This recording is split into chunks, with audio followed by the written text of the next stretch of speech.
If you've been online since the AOL era, and if you're 50 or over, you probably remember Netscape Navigator and Internet Explorer.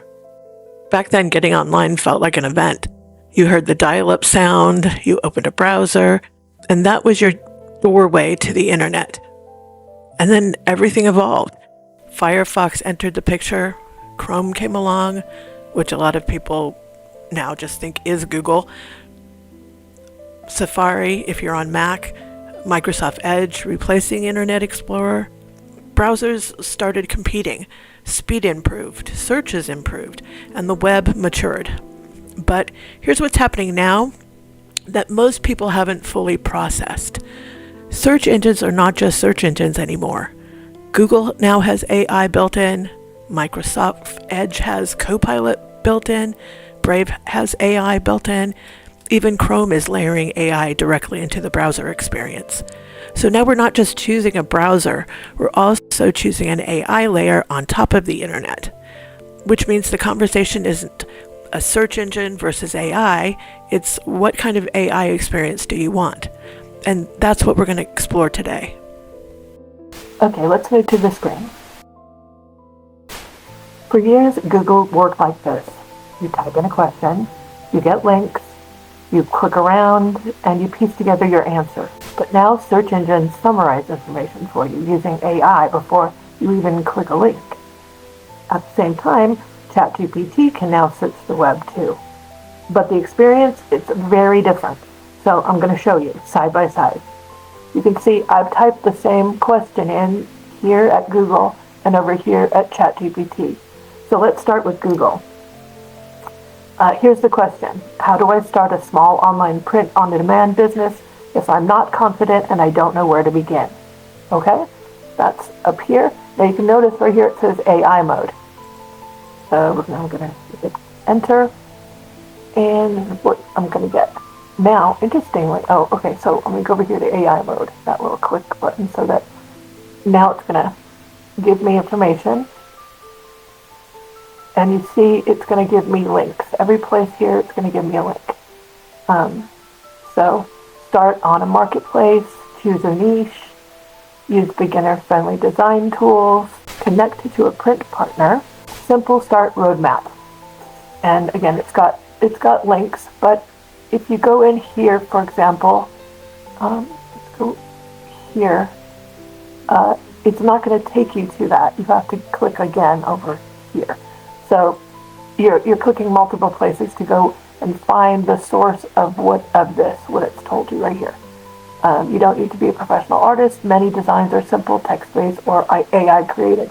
That's going to come directly from this website and this article.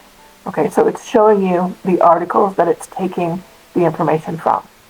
So now let's go over here. This is ChatGPT, and I'm going to ask it the same question.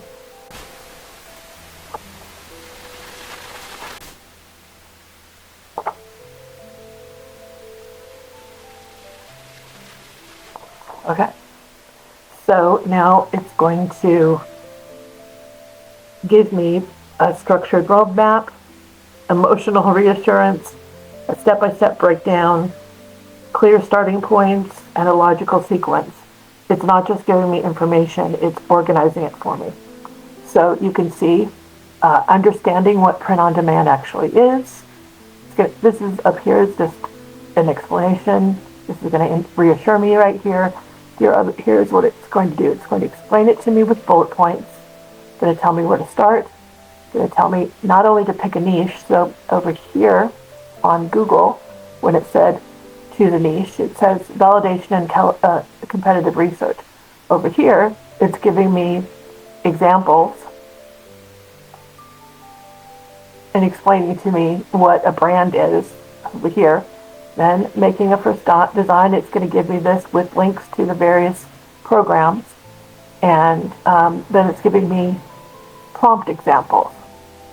And then going down, it's giving me platforms to sell, explaining the platforms here. And then it's giving me some goals to set. Down here, it's telling me to use AI as my idea generator. It's going on to say, expect the first month to be quiet. It's going to explain what most beginners start. It's telling me a very realistic start plan, one strategic thought, an explanation about branding. And then it's going to say, I can also show you 5 easiest POD niches for beginners to succeed. 10 Great Dane designs, that's because I have Great Danes and it knows it. And simple Etsy and Prettify setup step by step. So that's what you're going to get from ChatGPT versus Google. So let's go up here and let's ask it to refine it for us. So I don't know why I went up. It's down there. Let's say turn this into a 30-day launch plan. Turn this into a 30-day launch plan.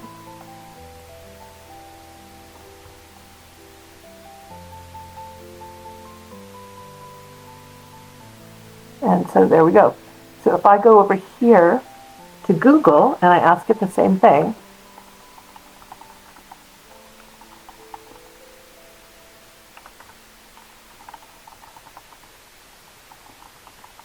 I mistyped into, but it's going to get it. Here we go. Week 1, week 2, week 3. Okay, there's my launch plan, okay. Now over here, work 1, foundation. It's going to tell me to, choose an audience. Hold on, let's see how this goes. Let's compare. So over here, days 1, pick a niche. Browse Etsy and Pinterest, sign up for accounts, and pick 2 specific products to start. Here, choose your niche, look what already sells, generate design ideas. It's telling you what programs to use. Open a store. It's giving me the suggestion to start with Etsy and use Printify or Printful, whatever you want to choose. And then set up your first product, create the designs. So in other words, it's giving me a day by day where this is telling me much more generally and going on. It goes all the way through. So you can see that. Now I'm going to say, help me name my business. Here, and do the same over here.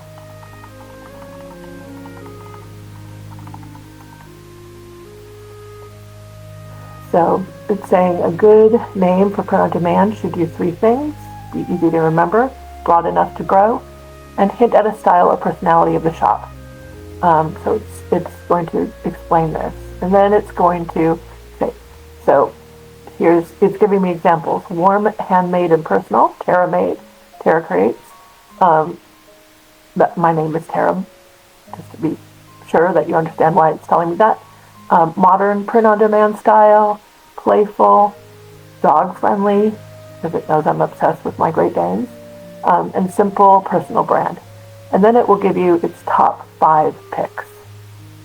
And then finally,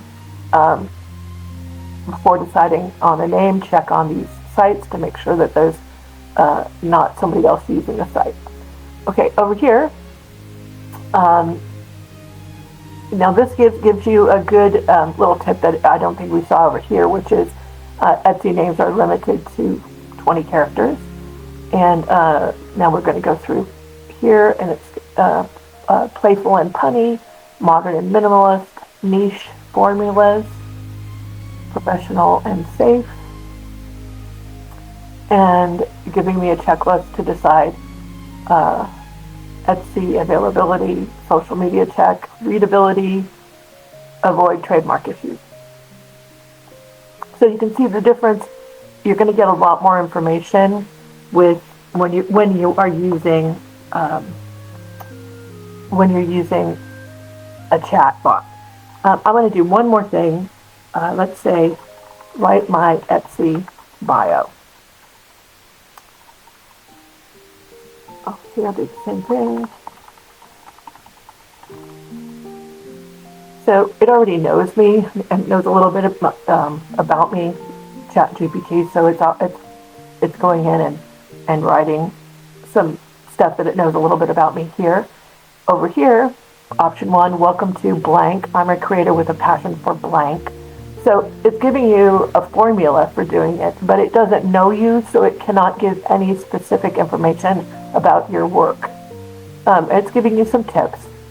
So over here, you can see it's giving me 1, 2, 3, 4 options. And then it's going to say, do you want a shop announcement?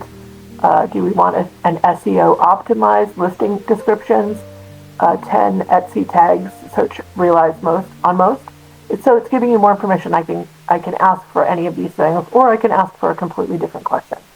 So just comparing side by side, it will show you the difference in how these programs work.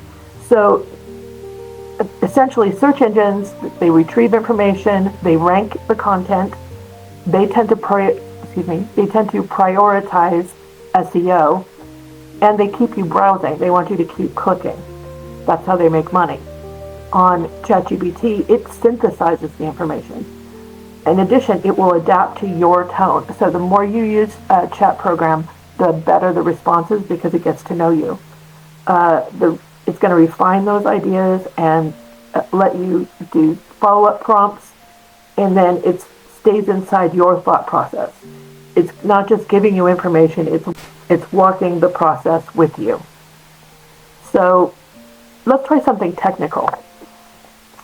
Let's go over here to Google and say, let's try to type correctly. Explain the difference between WQHD and 4K resolution.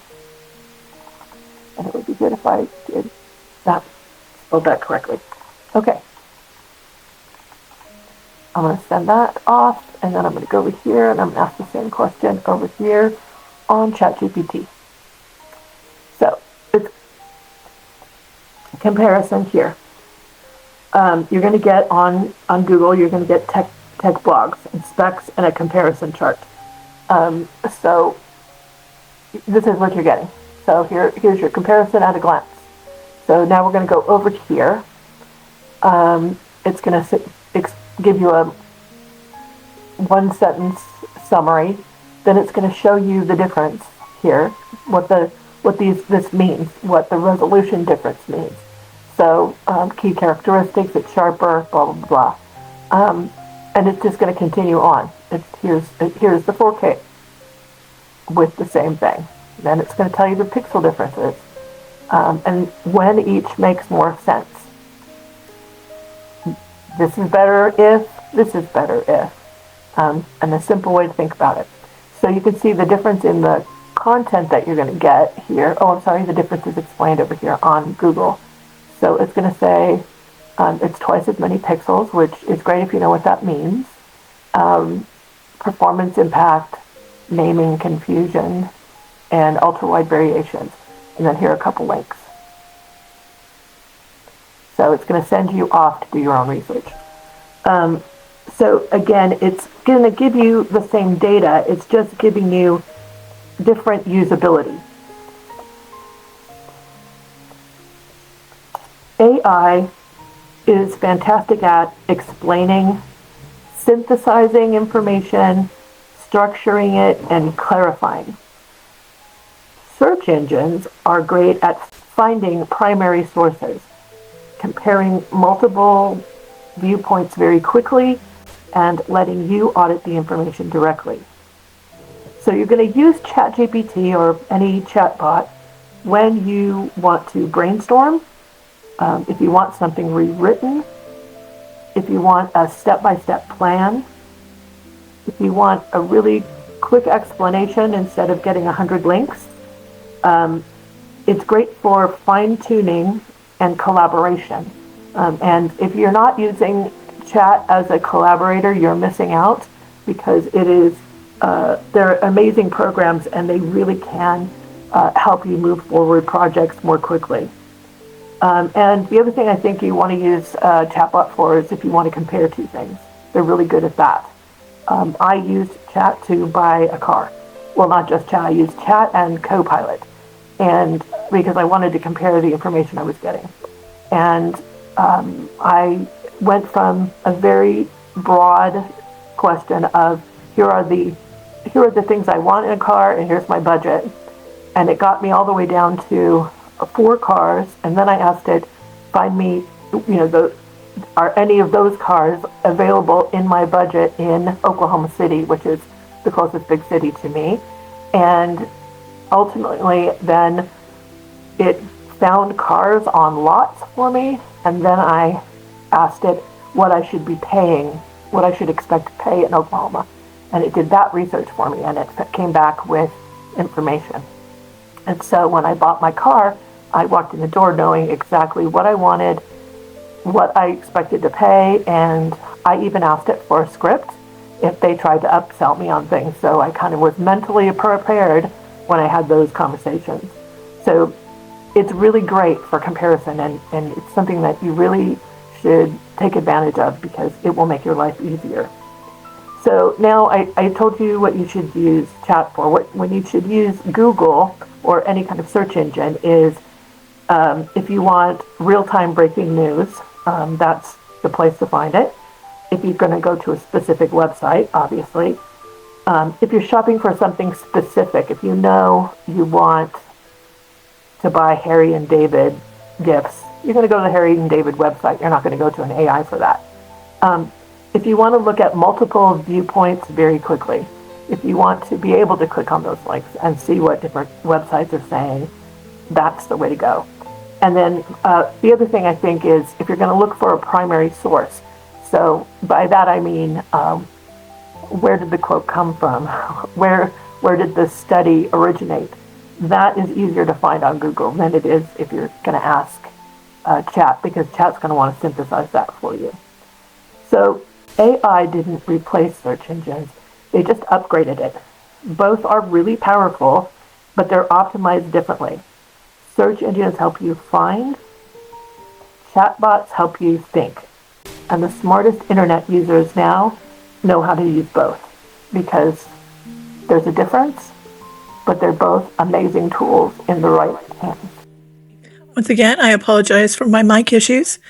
If you enjoyed this, other than the mic issues, I hope you will like it and subscribe, share it. And once again, thanks for hanging out with me.